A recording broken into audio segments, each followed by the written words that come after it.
Well, as you can hear, there's a lot of stress going on here for Sugar because there's dogs everywhere. This is a dog facility, obviously. But I just want to show you how I take Sugar out every time we go out to practice out on the street to keep him calm.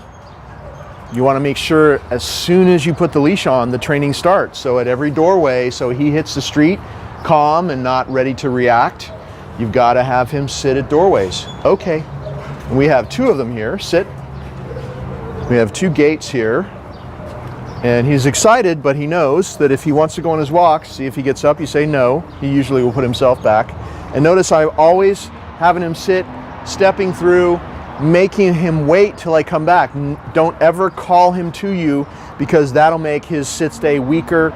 It'll make him over anticipatory. So you never do that. It's so much harder and takes so much more focus for the dog to wait until you've passed through, but then wait till you come back. The lesson is you only go through this boundary. I own this boundary, the human, the person holding the leash, and you go through, okay, with me.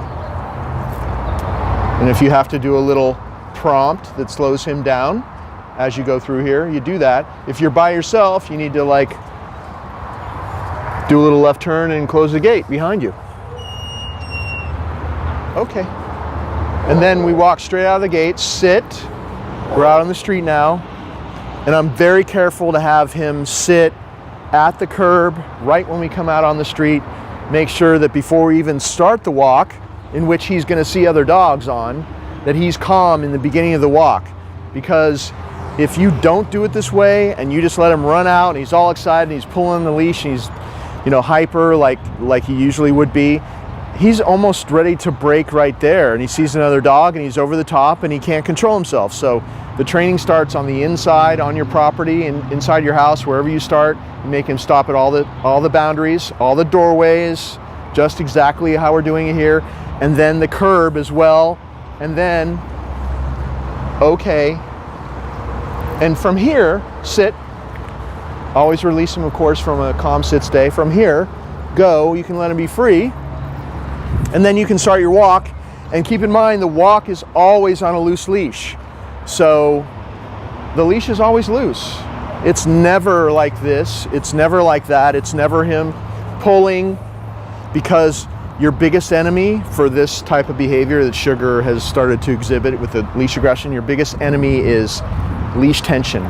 Controlling, allowing him to pull. He feels the tension on that leash that ramps up his stress by at least 50%.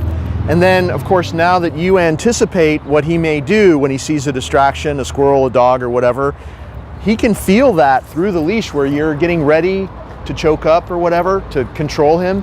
And that triggers him to go over the top and perform that bad behavior again. Or if you missed your cue and you didn't see the other dog or whatever, and he starts going nuts, you go like this to control him, and that makes it worse. You have to drag him away, and it's just a vicious cycle. Tomorrow, he's going to be worse. Every time that happens, it gets worse and worse and worse and worse. So what we've done is practiced handling him in a different way in that situation, which you're going to see in the next clip. But it's all in how you start the walk. So you have to do exactly what we're doing so that he's calm when he comes out here.